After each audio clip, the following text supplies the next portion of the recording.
Hey guys, today's topic is topic number 5, and part 3 of topic number 5 is going to start looking at organization of living things and how we put them into groups and classify them and name them.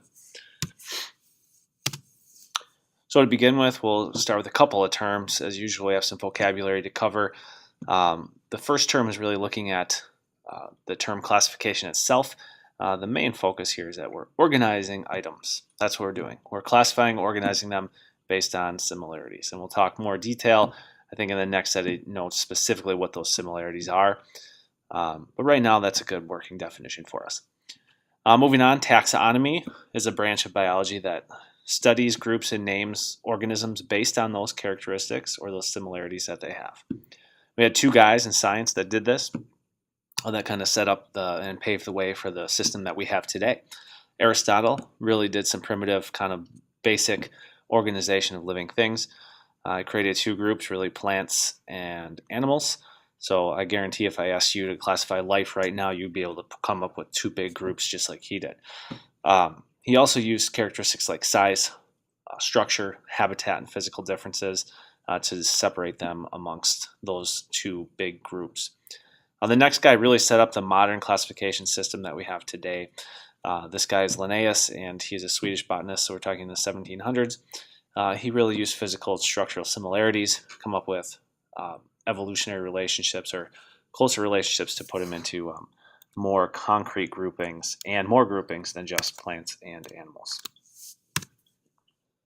So Linnaeus' system of classification has this term, and we use this today to organize living things. We refer to it as binomial nomenclature. It is simply a two-word naming system. So we use two words to narrow down to when we're talking about any individual species that's a living thing. It has a genus and a species name. So think of the genus name as like somebody's last name, and think of the species name as somebody's first name. There's quite a few people that would share the same last name, especially common ones or big families, but usually you have your own unique first name that identifies you as a person. So if somebody's referring to me as just Shefferly, there's a lot of Shefferlys out there running around. Scary thought, right? But there's only one Christopher Shefferly, and that narrows it down to me as an individual, and yours works the same way. So when classifying living things, we do that same thing as well. So our example is over here. We have the blue crab.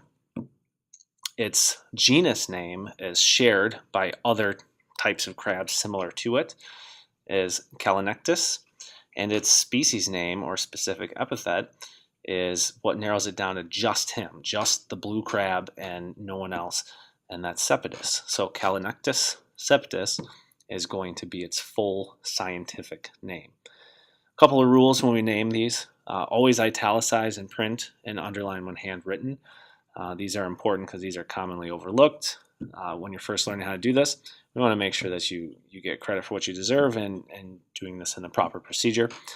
The other major thing is the first letter of the genus name is uppercase, but the second word in the specific epithet is lowercase. So you can see that evidenced here, the uppercase in the genus name, and then the lowercase in the species name or specific epithet. Just a slide, don't write any of this down, just funny scientific names. I just wanted to pop it up here. Personal favorites, ahaha is the wasp over here. Colon rectum is an interesting name for a beetle. And all these jelly bean, jelly belly, jelly donut, those are things too. So when you discover a species and you're a scientist, you get to have some creative liberties, especially when you discover a brand new genus for an organism. A dichotomous key is the next thing we use. So when we find a new species and we want to decide if we want to name it something weird like ahaha, for instance, if we want to do that, we have to make sure it doesn't have a genus that already fits into. Or if we're just out there studying organisms and we need to identify what it is, because a lot of them look very similar but are different, we'll have keys created, and we create keys to help narrow down to a specific species. Keys are really, a dichotomous key is really a series of yes or no questions. We try to be dichotomous and have two choices for each statement. So you can see up here, we have statement number 1, and there's 1 and 1 prime here. Sometimes you'll see it written as 1A and 1B, so either way is fine. But basically what we're able to do is find a new organism and narrow it down to a category. So this is specifically for macroinvertebrates we'd find in a stream. And then what we want to do is we want to look at an organism that we find and narrow it down and try to classify it. So this is used to identify new organisms, unknown ones, or just ones we're researching. So here's our organism in question. We don't know what this thing is. Okay, you're looking at it right now and you're saying, hey, that's a snail. All right, you're right, it is. But there are different kinds of snails, and that's what we need a key to figure out. So we can start back, always start at number 1 up here. Animals in a case or a shell, animals not in a case or a shell. So this animal that we're talking about is in a case or a shell. So this is our yes/no question. That's a yes. You don't have to write yes on here, you know that. And then what does it tell us to do? It tells us to go to statement number 2. So we go down to 2. Here's statement 2. Animals in a hard coiled shell, not constructed from sand or vegetation.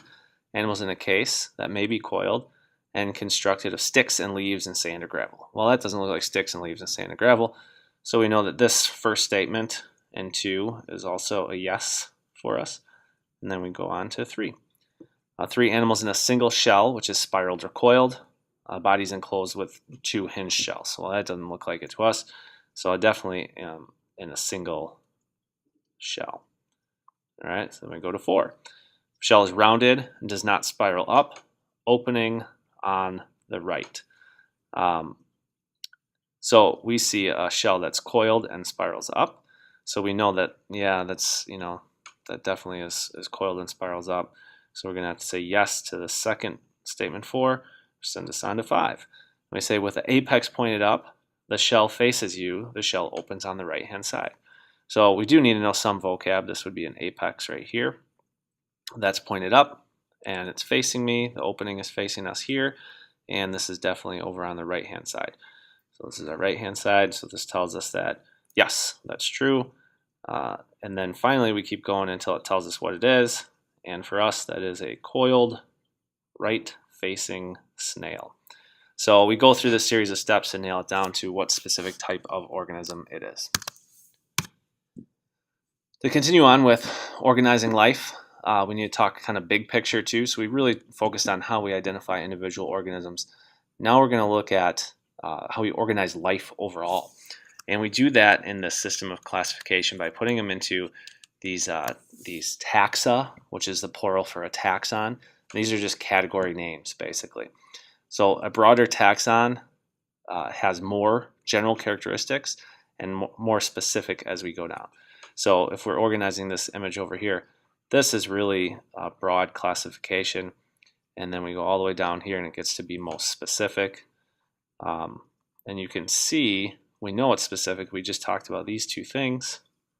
These two categories here put together make up the scientific name. We identify individual species in living things here. So really important to understand broad to specific.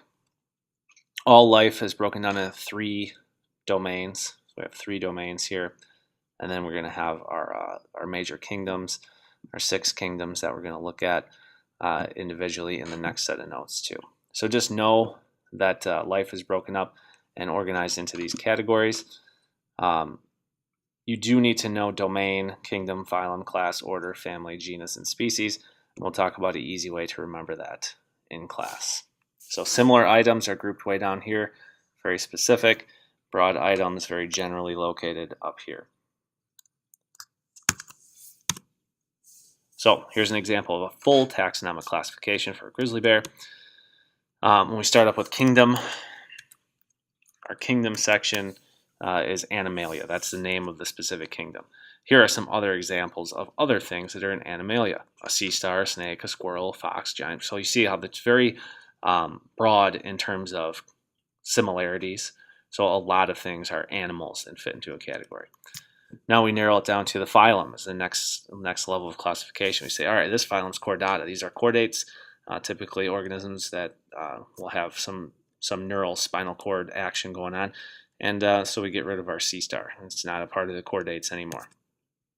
Then we go into class. Mammalia, well, then we drop out the reptile. These are only mammals. Now they're becoming more and more similar. And the field is getting more narrowed because the characteristics they have are becoming more specific.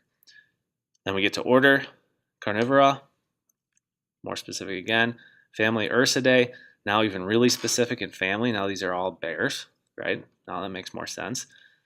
Genus is Ursus, all right? So we get rid of our giant panda bear there. And then we narrow it down to the individual species, Ursus arctos. So a really specific way to identify an organism from broad to specific. Remember, kingdom, phylum, class, order, family, genus, and species is the order from broad to specific, and we will need to know that for this class.